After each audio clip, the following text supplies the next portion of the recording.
Selamat pagi saudara, jumpa lagi di Sapa Indonesia Pagi bersama saya Niputu Trisnanda, dan pada pagi hari ini kita sudah ada yang menemani saya, yaitu Wakil Ketua DPR RI bidang ekonomi dan keuangan sekaligus juga Dewan Pengawas Haji Bapak Adis Kadir. Selamat pagi Bapak. Pak Putu. Pak, ini kita bicara soal penyelenggaraan haji 2025. Ada juga program-program pemerintah yang tentu saja tujuannya untuk mempermudah jemaah haji yang akan melaksanakan haji. Tapi kalau kita tanya khususnya dari kacamata DPR, melihat penyelenggaraan haji di tahun 2025 ini seperti apa evaluasinya Pak? Ya, ini kalau bicara evaluasi ini kan masih di tahap awal ya. Jadi kita belum bisa mengambil kesimpulan sampai di akhir nanti dan sekembalinya jemaah haji ke Indonesia. Tetapi di awal-awal ini memang ada beberapa kendala yang dihadapi oleh jemaah haji. Jemaah haji kita itu ada kurang lebih 221.000 orang, di mana jemaah regulernya kurang lebih 203.000 dan jemaah haji khususnya itu ada 17.500-an orang, terdiri dari 528 kloter yang diberangkatkan dari seluruh embarkasi yang ada di Indonesia. Nah, ada beberapa hal memang yang menjadi kendala di sana, baik itu dalam saat keberangkatan maupun pada saat sampainya di Madinah atau di Jeddah. Salah satu masalah itu adalah masalah visa. Visa itu banyak terjadi keterlambatan. Karena terjadi keterlambatan, misalnya suami istri atau satu kloter ada keterlambatan turun visa, sedangkan pesawat yang diberangkatkan dari kloter itu sudah harus berangkat. Pesawat ini kan sewa kita masih, tidak boleh kosong. Jadi kemudian karena jamnya sudah berangkat, terkait juga dengan jam kedatangan di sana dan juga nanti harus kembali lagi ke sini kan harus diatur oleh otoritas Saudi ya. Jadi memang harus tepat waktu semua. Nah, pada saat ini visanya belum turun, akhirnya sang suami atau satu kloter itu diundurkan berangkatnya ikut kloter pesawat berikutnya. Dan yang kloter di sini yang di belakang ada yang diajukan masuk ke kloter berikutnya. Disinilah permasalahan dimulai. Berangkat ini sampailah di Jeddah atau Madinah. Kemudian yang ini juga berangkatkan. Sesampai di sana, sekarang ini bukan hanya satu syarikah. Syarikah itu perusahaan yang mengatur semua haji kita di sana, di Mekah atau di Madinah. Ada 8. Pemerintah bertujuan agar supaya lebih inginnya, niat baiknya, ingin supaya pengaturan ini bisa lebih nyaman. Ya, malah ada usulan juga dari teman-teman Komisi 8 itu kalau perlu satu kloter satu syarikah. Tapi kan itu terlalu banyak, masa 528 syarikah kan. Akhirnya dicoba ini 8. Ini baru tahun ini, tahun lalu 1 itu, 1 syarikah. Nah, dianggap ini bisa lebih mempermudah. Sampai di sana yang ini, sudah syarikahnya jemput, masuk ke hotel. Masuk yang berikutnya, kemudian dijemput oleh syarikah B, ini dari syarikah A, dijemput oleh syarikah B, kemudian masuk ke hotel sesuai dengan syarikahnya.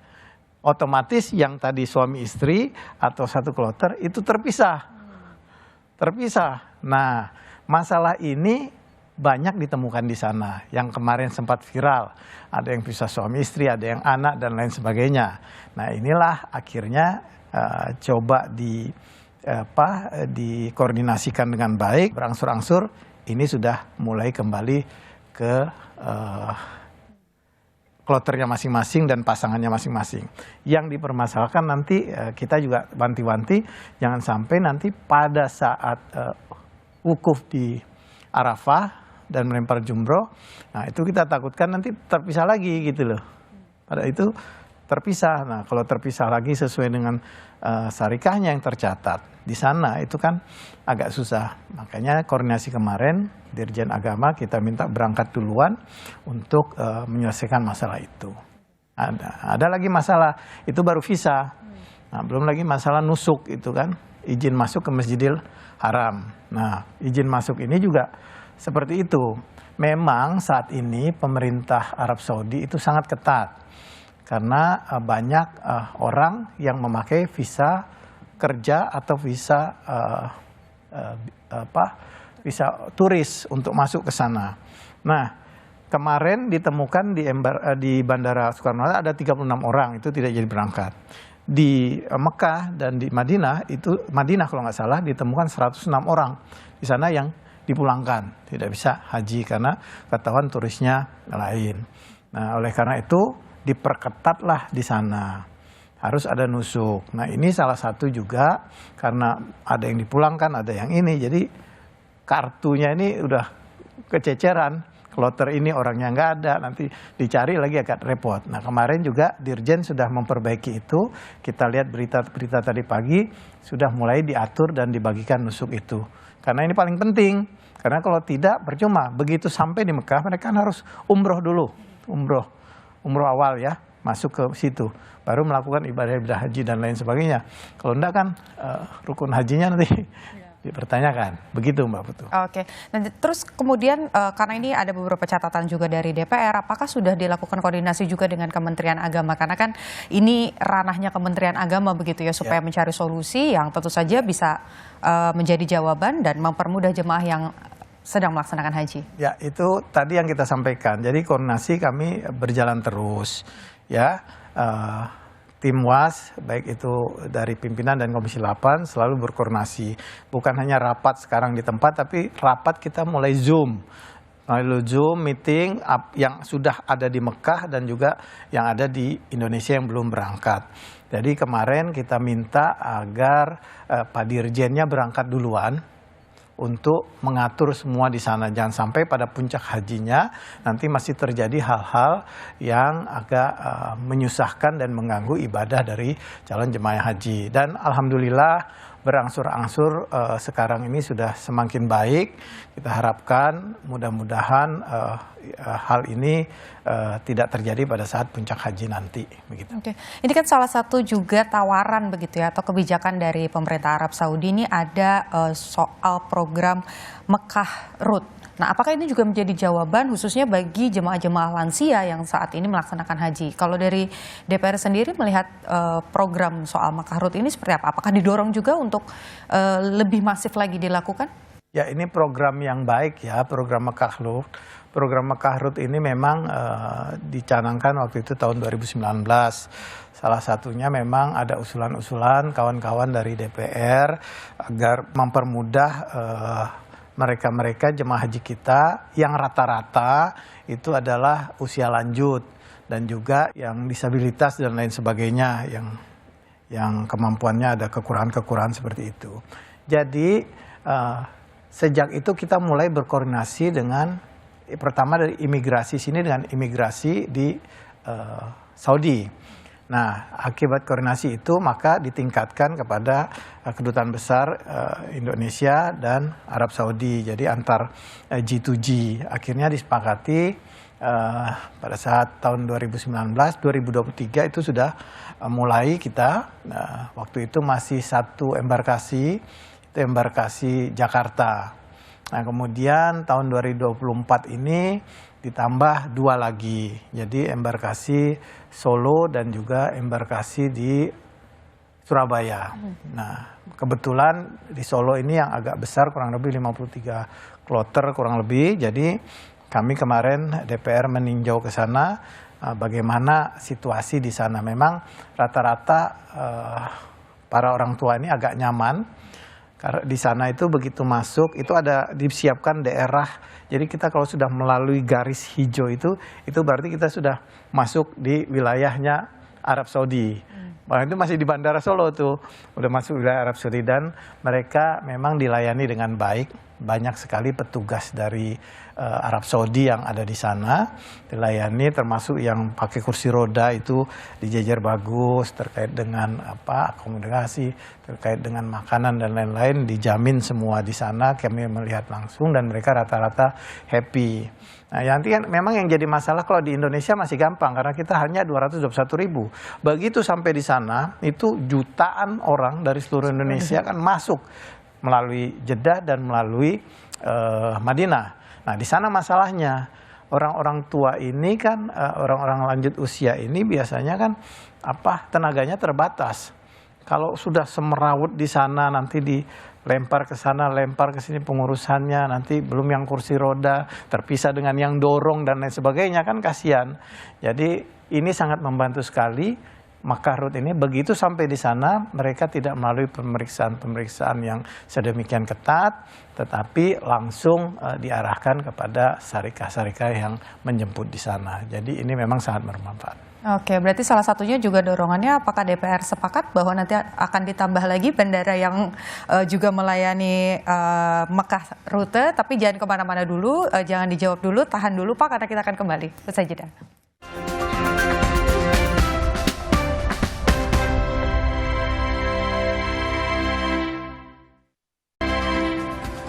Kita kembali lagi di Sapa Indonesia Pagi, Saudara, bersama Bapak Adis Kadir, Wakil Ketua DPR RI, bidang ekonomi dan keuangan, sekaligus juga Dewan Pengawas Haji. Pak, tadi kita terjeda sedikit khususnya soal pelaksanaan dari Mekah RUT ini. Pertanyaannya adalah, sekarang kan baru 3 bandara yang kemudian melayani. Apakah nanti dari DPR juga mendorong, tentu saja koordinasi dengan Kementerian Agama yang mendorong supaya pelayanan ini bukan hanya di 3 bandara tadi, tapi juga di bandara-bandara yang lainnya? Ya, kalau kami DPR sih inginnya semua embarkasi keberangkatan itu sudah ada Mekah RUT-nya. Tapi itu kan keinginan. Oleh karena itu kami selalu berkoordinasi dengan bukan hanya pihak Kementerian Agama, tapi juga Kementerian Imigrasi. Karena imigrasi ini kan juga yang berkoordinasi dengan imigrasi dari pihak Saudi yang kemarin itu kalau sudah di dalam bandara terkait dengan Mekah RUT biasanya dihandle dari kedutaan dan dari imigrasi Arab Saudi. Nah, oleh karena itu paling tidak kami kemarin berkoordinasi juga dengan pihak imigrasi Arab Saudi. Ya, kami mohon tahun depan minimal 3 dulu daerah keberangkatan embarkasi itu yang ditambah. Yang agak besar itu kan di Kuala Namo yang di Medan, Sumatera Utara, kemudian lapangan Sepinggan di Balikpapan dan juga Hasanuddin di Makassar. Ini kan juga jemaahnya cukup banyak ini. Minimal 3 dulu. Adapun yang kecil-kecil itu ada juga seperti Kartajati, itu kan sebagian Jawa Barat, Palembang dan lain-lainnya. Kalau bisa ya sekalian, tapi kalau enggak ya minimal 3 itu. Jadi kami juga berupaya dan kita juga sudah koordinasi dengan Kementerian Imigrasi dan Kementerian Agama. Kemarin imigrasi kita minta supaya mulai menjajaki itu dengan imigrasi Saudi. Nanti kan ujung-ujungnya kan government to government ya, nanti untuk memutuskan itu. Demikian juga selain itu kita juga mungkin akan meminta tambahan kuota haji untuk Indonesia, karena ini juga masalah. Sekarang antrinya kuota haji itu 18 tahunan kalau kita daftar. Ya, kalau yang kuota khusus mungkin 3-5 tahun, ya kan. Nggak tahu lagi kalau yang namanya furoda, tapi sampai saat ini informasinya visanya pun tidak bisa keluar. Haji furoda itu. Nah, jadi hal-hal seperti ini yang kami inginkan agar supaya seluruh jemaah haji Indonesia mendapatkan kenyamanan dan keamanan di sana dan juga antriannya tidak terlalu panjang gitu. Oke. Nah, bicara soal hak-hak jamaah tadi Pak, berarti artinya bagaimana kemudian pertanggungjawaban atau juga yang menjadi sorotan dari DPR begitu soal standar perlindungan hak-hak jamaah, terutama kan tadi atas kenyamanan, informasi yang jelas, kemudian juga perlakuan yang adil begitu pada saat pelaksanaan Mekah RUT ini. Ya, jadi kami berkoordinasi dengan Kementerian Imigrasi dan juga Kementerian Agama agar Mekah RUT ini benar-benar maksimal memberikan keamanan dan kenyamanan bagi jemaah haji kita. Oleh karena itu kami kemarin melihat langsung bukan hanya di embarkasi keberangkatan tetapi juga dari maktab-maktab, dari asrama haji. Dari asrama haji kami melihat langsung bagaimana keamanan di sana, termasuk yang lansia yang sakit, kemarin juga ada yang sempat diinfus, ada yang penyakit jantung dan lain-lainnya. Dan pada sampai dia keberangkatan, dan kita juga setelah sampai kita Zoom dengan kawan-kawan yang Kementerian Agama dan yang sudah ada di sana, dan sejauh ini tidak ada kendala dan keluhan terkait dengan program Makkah Route ini, karena di sana memang begitu sampai sudah langsung dihandle oleh syarikahnya dan diarahkan ke hotel masing-masing.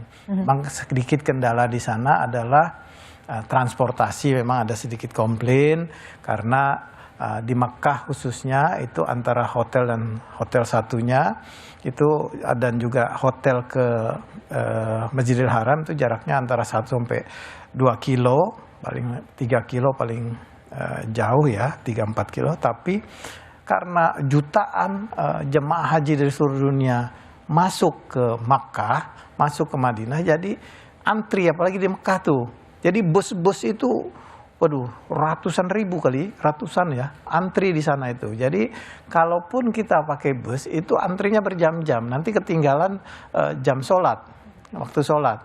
Nah akhirnya beberapa menyepakati untuk berjalan kaki agar bisa mengejar waktu sholat. Nah ini mungkin sedikit tidak nyaman untuk yang lansia, jadi kita harap mungkin ke depan menjadi pemikiran oleh Kementerian Agama dan pemerintah agar supaya jalannya 1-2 kilo ini tidak mempersusah jemaah-jemaah haji kita yang sudah khususnya yang sudah lanjut usia itu. Oke, jadi kita bisa kasih predikat nggak Pak ke program Makkah Route ini bahwa memang signifikan begitu ketika ada kebijakan ini atau ada program ini akhirnya pelaksanaan haji jadi lebih baik daripada sebelumnya? Ya, saya rasa program Makkah Route ini bisa kita katakan cukup signifikan, sangat signifikan, karena selain mempermudah jemaah haji,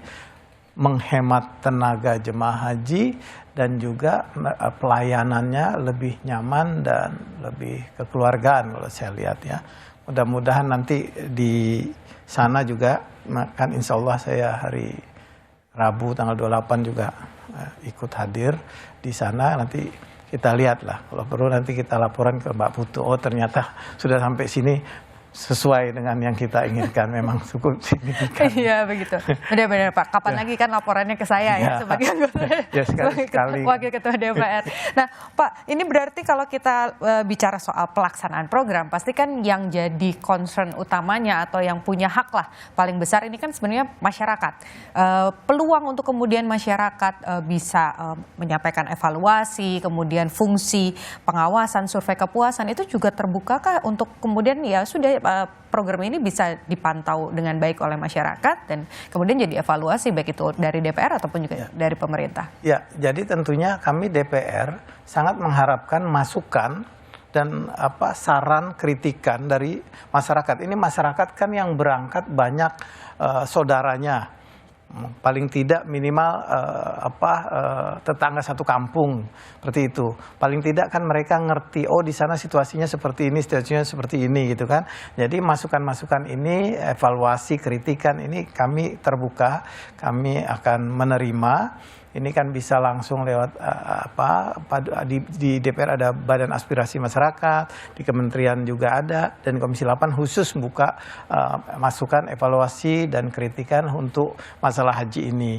Dan tentunya masukan kritikan ini kan menjadi evaluasi kita bersama ke depan, Kementerian Agama, Kementerian Imigrasi, DPR, dan seluruh stakeholder yang terkait dengan urusan-urusan haji, badan haji, dan lain sebagainya. Agar supaya ke depan kita bisa lebih memperbaiki lagi bagaimana seharusnya agar jemaah haji kita ini mendapatkan layanan yang luar biasa baik dan juga nyaman, aman bagi mereka. Saya pikir itu. Kita sudah berbincang mengenai bagaimana evaluasi penyelenggaraan haji di tahun-tahun sebelumnya dan juga di tahun 2025. Tapi harapannya tentu saja hanya satu, agar para jemaah haji ini bisa berangkat dengan aman dan kembali berkumpul bersama keluarga dengan sehat tanpa kekurangan apapun. Satu hal juga yang tadi menjadi catatan khususnya bagi Kementerian Agama, agar antrian haji ke depannya bisa diminimalisir. Artinya bisa lebih cepat daripada tahun-tahun sebelumnya. Informasi haji dan juga informasi lainnya sudah kami rangkum di Sapa Indonesia Pagi.